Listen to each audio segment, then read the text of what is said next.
நம்ம வந்து நேற்று முந்தின நாள் வரல, யார் வேணாலும் என்ன வேணாலும் பேசுகிறாங்க. என் அசிஸ்டண்ட்டு என்கிட்ட ஒரு ஒரு 3-4 வருஷமாக ஒர்க் பண்ண ஒரு தம்பி ஒருத்தன் ஹீரோவை பண்ண போகிறேன்னு சொன்னான். ரொம்ப நல்ல விஷயம் போய் பண்ணுற போட அப்படின்னேன். ஆனால் அதில் 2 நாள் ஒர்க் பண்ணலாண்ணா, நீங்கள் எனக்கு ஒரு வாய்ப்பு கொடுத்தீங்கன்னா அது நல்லாயிருக்குண்ணா அப்படின்னா. சரி ஓகேடா, நான் எவ்வளோ பேருக்கு போகிறோம் வாடா அப்படின்னு சொல்லி பண்ணேன். அந்த படத்துக்கு தான் நான் 7 லட்சம் கேட்டேன், 8 லட்சம் கேட்டேன்னாங்க. இது என் படம், நான் தான் வரணும், இல்லைன்னா தப்பு, நீங்களே நான் தப்பாக எழுதுங்க, இது என்னோட படம்.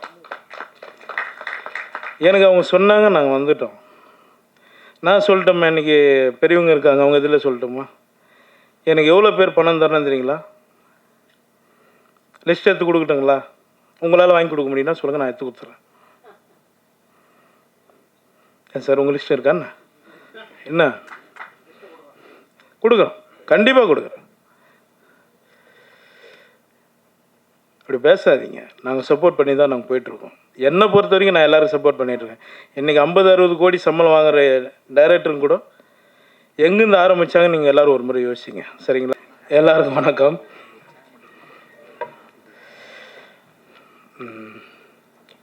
முதல்ல நன்றி சொன்னேன்னா இந்த படத்தோட தயாரிப்பாளர் சார், நன்றி சார். என்னை ரொம்ப கஷ்டப்பட்டு இந்த படத்தை பண்ணார், என்னால் இல்லை. அவர் ஃபைனான்ஸ் ரீதியாகவும் எல்லா விதத்துலேயும் ரொம்ப கஷ்டப்பட்டு அந்த படத்தை பண்ணார். அதுக்காக இந்த படம் ஓடணும் சார், கண்டிப்பாக சப்போர்ட் பண்ணுவோம் கடவுள் உங்களுக்கு. அடுத்து வினேஷ் சார், டைரக்டர். அவர் சொன்னார் கரெக்ட், உண்மை. 15 வருஷத்துக்கு முன்னாடி தீக்குளிக்கும் பச்சை சார். வாங்க சார்.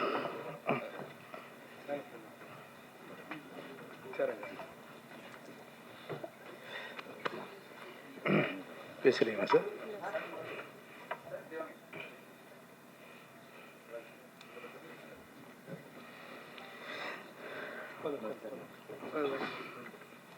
வணக்கம் சார், தானு சார். ஒரு 15 வருஷத்துக்கு முன்னாடி தீக்குளிக்கும் பச்சை மரம் படத்தில் வந்து பிரஜன் ஹீரோ. அவர் சொன்ன மாதிரி, சார் சொன்ன மாதிரி வினேஷ் சார் டைரக்ஷன் பண்ணார். அதில் ஒரு சின்ன கேரக்டர் பண்ண, நாங்கள் அவரோட ஃப்ரெண்டு கேரக்டர் பண்ணோம். 1000 ரூபா சம்பளம் தரேன் அப்படின்னாரு. சரி ஓகேங்க அப்படின்னு. ரொம்ப வருஷம் விட்டு அதுக்கப்புறம் நாங்கள் எங்கள் 2 பேருக்கும் கான்டாக்ட் இல்லாமல் இருந்தது. ஒரு 5-6 வருஷத்தை விட்டு ஒரு ஃபோன் வந்தது. அந்த வாய்ஸ் கேட்டு தான் நான் வந்து பேர் கூட கேட்காம வினீஷ் சார் எப்படி இருக்கீங்கன்னு ரொம்ப ஷாக் ஆகிட்டார். ஏன்னா நான் பழசை மறக்க மாட்டேன், நமக்கு 1 ரூபா 2 ரூபா கொடுத்தனையும் நான் மறக்க மாட்டேன். அதுக்கப்புறம் நான் பேச ஆரம்பித்தேன். பேசி வாங்க சார் நேரில் மீட் பண்ணலாம் அப்படின்னு. ஒரு 5 நிமிஷம் தான் லைன் சொன்னார். அவரோட பிரச்சனையும் சொன்னார். ஓகே படம் பண்ணலாம் சார், நீங்கள் படம் ஸ்டார்ட் பண்ணுங்க அப்படின்னு. பண்ண படம் தான் இந்த படம். இந்த படத்தில் நடித்த எல்லாருக்குமே நான் நன்றி தெரிவிச்சுக்கிறேன். மேடம் உங்களுக்கும், அப்புறம் அறிவு பாலா, சாந்தி அக்கா, நிறைய பேர் இருக்காங்க. மது அம்பட் சார் வந்து அவர் சார் சொன்ன மாதிரி அவருக்கு வயசாகலைங்க இன்னும். எனக்கு ஒரு கதை சொல்லியிருக்காருங்க, டைரக்ட் பண்ண போகிறாரு. சொல்லிவிட்டேன் சார், சாரி சார் உங்களுக்கு தெரியாமல். ஒரு சரியான கதை சொல்லியிருக்காரு, சூப்பர் கதை சொல்லியிருக்காரு. அந்த படம் சீக்கிரம் நானும் சாரும் கண்டிப்பாக பண்ணுவோம். தனஞ்சயன் சார் உங்களுக்கு ரொம்ப நன்றி சார்.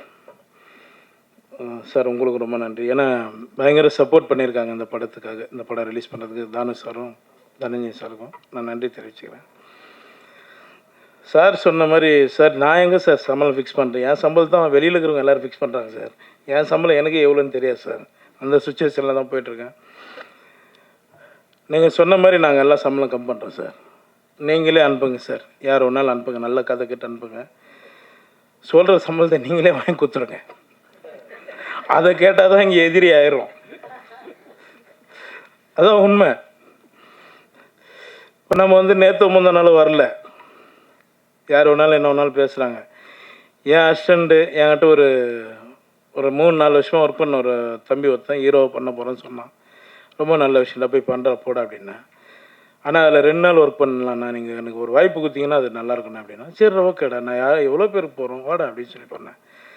அந்த படத்துக்கு தான் நான் 7 லட்சம் கேட்டேன், 8 லட்சம் கேட்டேன்னாங்க. இது என் படம், நான் தான் வரணும், இல்லைன்னா தப்பு, நீங்களே நான் தப்பாக எழுதுங்க, இது என்னோட படம்.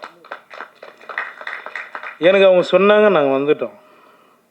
நான் சொல்லட்டோம்மா, இன்றைக்கி பெரியவங்க இருக்காங்க, அவங்க இதில் சொல்லட்டுமா, எனக்கு எவ்வளோ பேர் பணம் தரணும் தெரியுங்களா?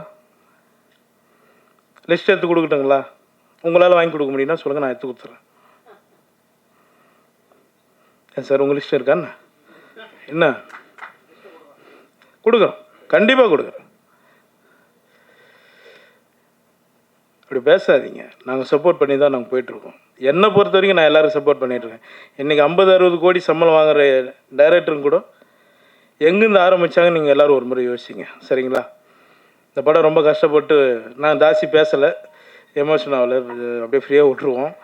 பேசுகிறவங்க பேசட்டும், கடவுள் பார்த்துக்குவோம், அவ்வளோதான். நான் எதுவும் பேசலைங்க. இந்த படத்துக்கு சப்போர்ட் பண்ணி இந்த படத்தை எப்படியாவது நீங்கள் தான் ஜெயிக்க வைக்கணும். உங்களோட ஆதரவு எங்களுக்கு வேணும். ரொம்ப நன்றி, எல்லாருக்கும் ரொம்ப நன்றிங்க. எனக்கு 6:30க்கு ஃப்ளைட்டு. நான் பெங்களூர் போகணும். அதனால தான் நான் 4:30 மணிக்கு போனேன்னு தான் ஒரு 1/2 அன் ஹவர் எக்ஸ்ட்ரா இருக்கேன். ரொம்ப நன்றிங்க, எல்லோருக்கும் ரொம்ப நன்றி. தேங்க்யூ.